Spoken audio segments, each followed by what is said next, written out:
아니, 이게 도대체 뭔 말이에요? 신청 안 해도 돈이 들어온다고요? 네, 맞습니다. 정부가 직접 찾아서 계좌에 넣어준다는 겁니다. 그럼 지금까지 우리가 동사무소 가서 서류 작성하고 기다리던 건 뭐였나요? 그래서 이재명 대통령이 화가 난 거죠. 신청주의가 너무 잔인하다고. 잔인하다고요? 네. 몰라서 못 받는 분들이 너무 많았거든요. 심지어 그 때문에 이제 본격적인 이야기 시작 전에 구독과 좋아요 한 번씩 눌러주시면 큰 힘이 됩니다. 가족이나 친구들에게 영상 공유를 해주시면 나눌수록 행복은 2배가 됩니다. 최근 이재명 대통령이 공개석상에서 꽤 강한 표현을 써서 화제가 됐어요. 바로 현재의 복지 신청 시스템을 두고 잔인한 제도라고 비판한 거죠. 왜 이런 강한 말이 나왔을까요? 지금까지 우리나라는 복지 혜택을 받으려면 반드시 본인이 직접 신청해야 하는 시스템이었거든요. 하지만 이 때문에 정작 도움이 필요한 분들이 정보를 몰라서, 절차가 복잡해서, 또는 신청 기간을 놓쳐서 혜택을 받지 못하는 경우가 너무 많았어요. 그런데 이제 정부가 큰 변화를 준비하고 있다고 해요. 신청하지 않아도 자동으로 지원금을 받을 수 있는 시스템 말이에요. 정말 가능할까요? 65세 이상 어르신이라면 오늘 이 영상을 끝까지 보셔야 해요. 놓치면 안 될 중요한 정보가 가득하거든요. 특히 60대, 70대 어르신들에게는 정말 중요한 이야기가 될 것 같아요. 혹시 동사무소 가기 어려워서 또는 복잡한 서류 때문에 포기했던 경험 있으세요? 저도 많은 어르신들의 이야기를 들으며 마음이 아팠어요. 68세 이영자 할머니 이야기를 들어보니까요. 기초연금 신청하려고 동사무소에 갔는데 서류가 너무 많더래요. 뭘 어떻게 해야 하는지 몰라서 정말 고생했다고 하시더라고요. 나중에 알고 보니 매달 33만 원씩 받을 수 있었던 건데 말이에요. 또 강원도에 사시는 73세 김말순 할머니는 무릎이 아파서 걸음이 불편한데도 동사무소까지 가서 서류 작성하고 연락을 기다렸대요. 그런데 한 번 놓치면 다시 처음부터 해야 한다니까 너무 복잡해서 포기했다고 하시더라고요. 더 안타까운 건 75세 이병수 할아버지 경우예요. 아들은 해외에 있고 딸은 너무 바빠서 도움받기 어려웠는데 요즘은 온라인으로 해야 한다니까 정말 답답했다고 해요. 인터넷도 잘 모르시는데 말이에요. 그러다 보니 몇 개월씩 놓치게 되더래요. 실제로 이런 분들이 얼마나 많을까 싶어서 찾아보니까 통계청 자료에 따르면 65세 이상 어르신 중에서 복지 혜택을 받을 자격이 되는데도 신청하지 못해서 놓치는 경우가 30%가 넘더라고요. 10명 중 3명은 받을 수 있는 돈을 못 받고 계신다는 뜻이에요. 더 심각한 건 이런 일들이 단순히 불편한 정도가 아니라는 거예요. 생계가 어려운 상황에서 받을 수 있는 지원을 못 받아서 더 큰 어려움을 겪는 분들이 너무 많거든요. 복지는 국민의 권리잖아요. 그런데 왜 권리를 행사하려면 이렇게 복잡한 절차를 거쳐야 할까요? 왜 몰라서 못 받는 일이 생겨야 할까요? 이런 의문에서 출발해서 정부가 지금 큰 변화를 준비하고 있어요. 바로 자동 지급 시스템이에요. 신청하지 않아도 받을 자격이 되는 분들께 자동으로 지원금이 들어가는 시스템 말이에요. 상상해 보세요. 만 65세가 되는 달에 자동으로 기초연금이 들어오고 생활이 어려워지면 별도 신청 없이도 생계급여가 지급되는 세상을요. 정말 꿈 같은 이야기 아닌가요? 그런데 정말 가능할까요? 개인정보는 안전할까요? 잘못 받으면 어떻게 할까요? 이런 궁금증들을 하나씩 풀어보겠어요. 현재 우리나라 복지 제도가 어떤 문제를 가지고 있는지부터 살펴볼게요. 72세 김영수 할아버지 이야기를 들어보니까요. 작년에 난방비 지원을 받을 수 있다고 들었는데 신청 기간을 놓쳤대요. 겨울 내내 난방비가 부담스러웠는데 나중에 알고 보니 지원 대상이었더래요. 왜 미리 알려주지 않았을까 하는 아쉬움이 크셨다고 해요. 이런 일이 왜 생길까요? 현재 우리나라에는 500종이 넘는 복지 사업이 있어요. 기초연금, 생계급여, 의료급여, 주거급여부터 시작해서 각종 수당과 지원금까지 정말 다양하죠. 문제는 이 대부분이 신청주의 원칙으로 운영된다는 점이에요. 신청주의란 뭘까요? 쉽게 말해서 본인이 직접 신청해야만 혜택을 받을 수 있다는 원칙이에요. 정부는 혜택을 준비해 놓고 있지만 국민이 먼저 저 좀 도와주세요라고 손을 들어야 하는 거죠. 이 방식의 문제점은 명확해요.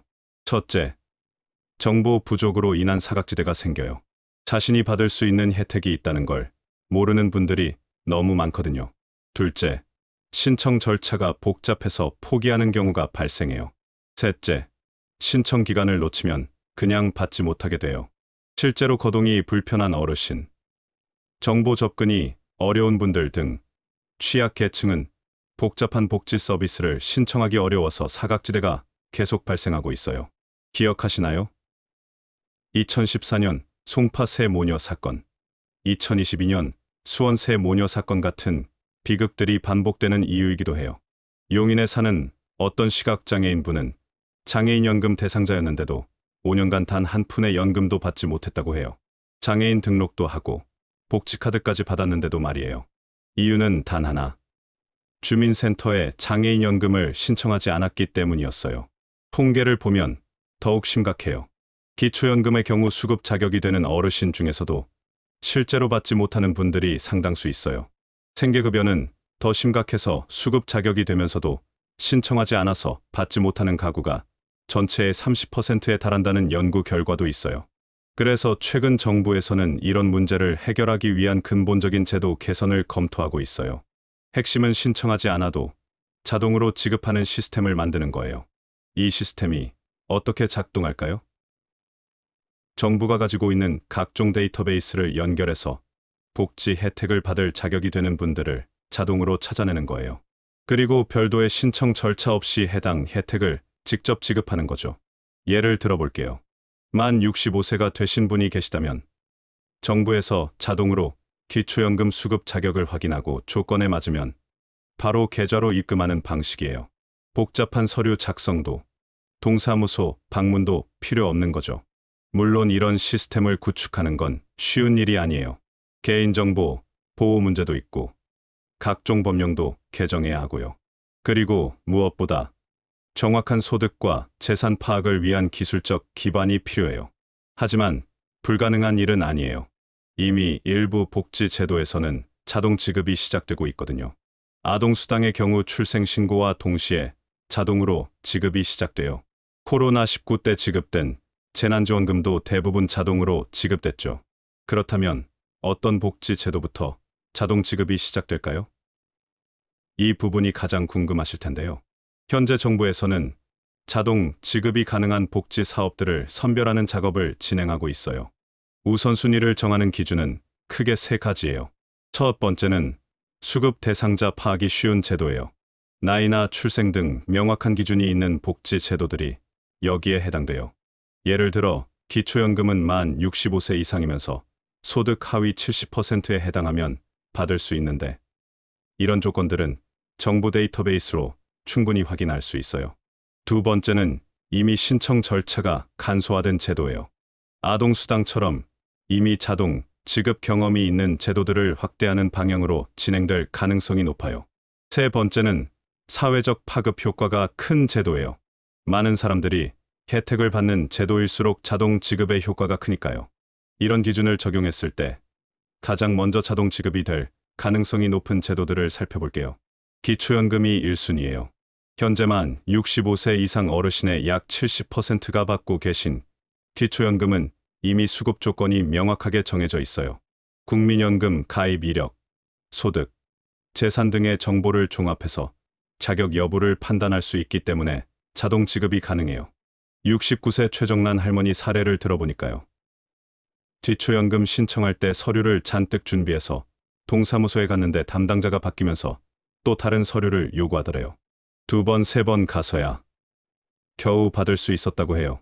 만약 자동으로 나온다면 얼마나 좋을까요? 두 번째로는 각종 급여 제도예요. 생계급여, 의료급여, 주거급여, 교육급여로 구성된 국민기초생활보장제도도 자동 지급 검토 대상이에요. 다만 이 제도들은 가구원 구성이나 부양 의무자 조건 등이 복잡해서 기초연금보다는 시간이 더 걸릴 수 있어요. 세 번째는 각종 수당들이에요. 장애인연금, 장애수당, 한부모가족 지원 등의 제도들도 점진적으로 자동 지급으로 전환될 예정이에요. 하지만 이런 변화가 하루아침에 이루어지는 건 아니에요. 단계별로 천천히 진행될 것으로 예상돼요. 1단계에서는 기초연금처럼 수급 조건이 명확하고 이미 시스템이 잘 갖춰진 제도부터 시작할 거예요. 2단계에서는 생계급여 등 기초생활보장제도로 확대하고 3단계에서는 더 세부적인 복지 제도들까지 포함하는 방향으로 진행될 것 같아요. 그런데 여기서 중요한 점이 있어요. 자동 지급이 시작되더라도 모든 것이 완전히 자동화되지는 않을 거라는 점이에요. 개인정보 활용에 대한 동의나 계좌 정보 등은 여전히 본인이 제공해야 할 수 있어요. 또한 소득이나 재산 상황이 변화했을 때의 신고 의무는 계속 남아 있을 거예요. 자동 지급이라고 해서 모든 책임이 정부에만 있는 것은 아니라는 뜻이죠. 74세 이순심 할머니가 걱정을 표현하셨어요. 자동으로 나오면 좋긴 한데 혹시 내가 받으면 안 되는 돈을 받게 되는 건 아닐까요? 나중에 문제가 되면 어쩌죠? 이런 걱정도 충분히 이해돼요. 하지만 자동 지급 시스템에서는 이런 부분도 충분히 고려하고 있어요. 받을 자격이 없는 분께 잘못 지급되는 일을 방지하기 위한 여러 장치들이 마련될 예정이거든요. 실제로 복지 자동 지급과 관련해서 소득 하위 90%에게 신청 없이 민생회복 소비 쿠폰 지급 등의 사례가 검토되고 있고, 이를 위한 사회보장급여법 개정 필요성과 개인정보 활용 법적 쟁점들이 주요 이슈로 떠오르고 있어요. 자동 지급 제도가 실제로 시행되면 어떤 변화가 일어날까요? 그리고 우리는 어떤 점들을 준비해야 할까요?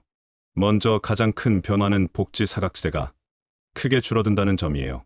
현재 받을 자격이 되는데도 신청하지 못해서 혜택을 못 받는 분들이 자동으로 혜택을 받게 될 거예요. 실제 사례를 들어볼게요. 66세 박명순 할머니는 남편이 돌아가신 후 혼자 살고 계세요. 남편이 살아 계실 때는 연금도 받고 해서 괜찮았는데 혼자 되니까 생활이 정말 어려워졌대요. 그런데 어디서 어떤 도움을 받을 수 있는지 몰라서 그냥 참고 살았거든요. 나중에 알고 보니 박 할머니는 기초연금은 물론 생계급여까지 받을 수 있는 상황이었어요. 하지만 관련 정보를 몰랐고 신청 방법도 복잡해서 포기했던 거죠. 자동 지급 시스템이 도입되면 이런 분들께 정부에서 먼저 연락을 드릴 거예요.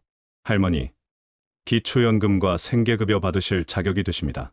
계좌번호만 알려주시면 다음 달부터 지급해드리겠습니다라고 말이죠. 두 번째 변화는 행정비용의 대폭 절감이에요. 현재 복지 신청을 받고 처리하는데 드는 행정비용이 상당해요.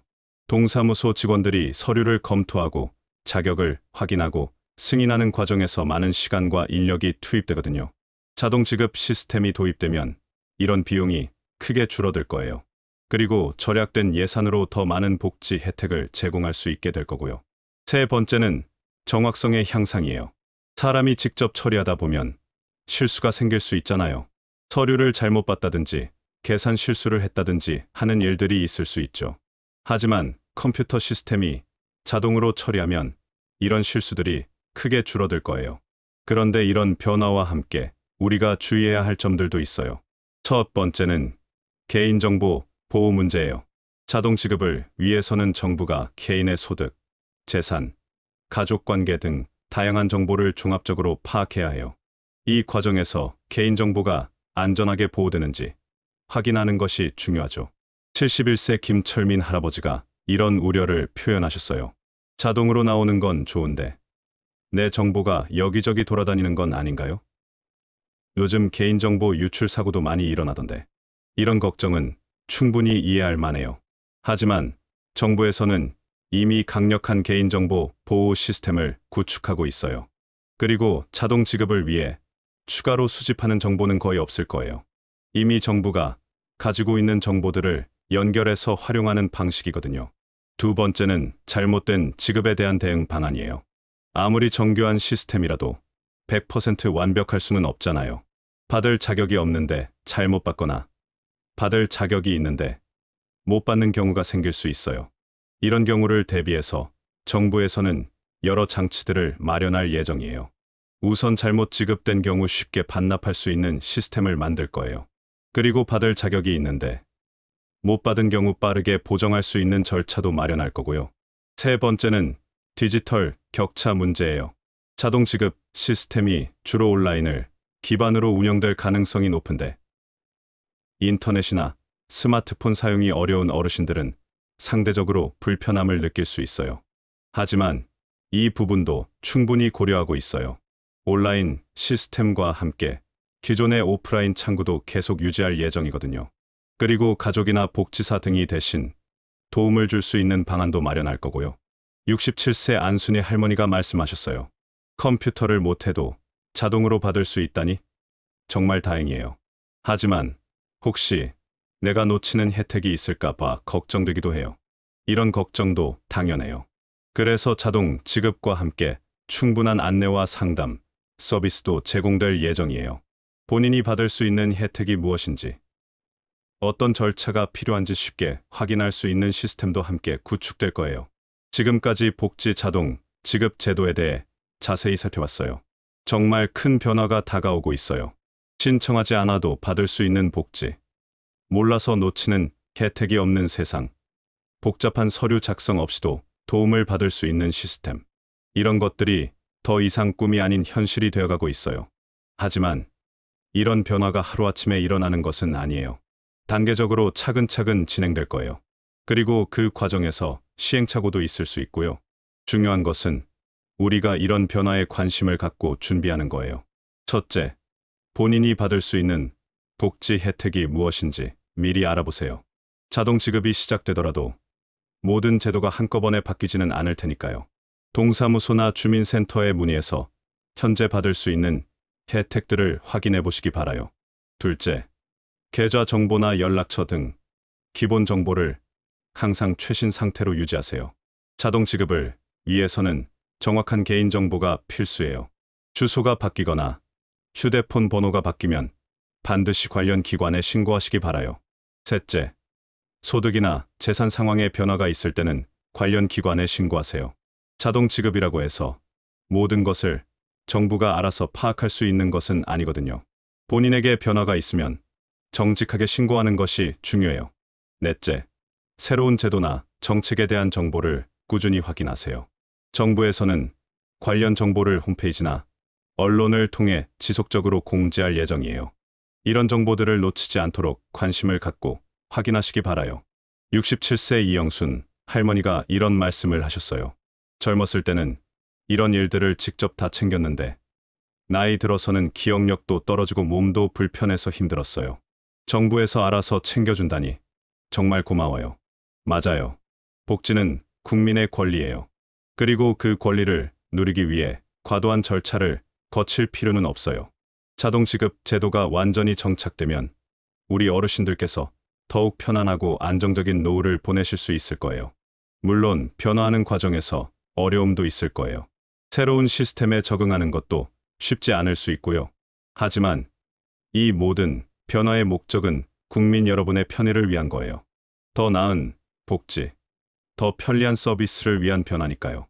앞으로도 여러분의 생활에 직접 영향을 주는 중요한 정책 변화들을 지속적으로 전해드릴게요. 여러분이 놓치지 않고 혜택을 받으실 수 있도록 도와드리는 것이 제 사명이니까요. 혹시 복지 자동 지급과 관련해서 궁금한 점이나 경험담이 있으시면 댓글로 남겨주세요. 여러분의 이야기 하나하나가 모든 시청자분들께 큰 도움이 돼요. 그리고 주변에 계신 다른 어르신들께도 이 정보를 공유해주세요. 모든 분들이 놓치지 않고 혜택을 받으실 수 있도록 함께 도와주세요. 오늘도 소중한 시간 내어 끝까지 시청해주셔서 정말 감사합니다. 구독과 좋아요 버튼도 꼭 눌러주세요. 감사합니다.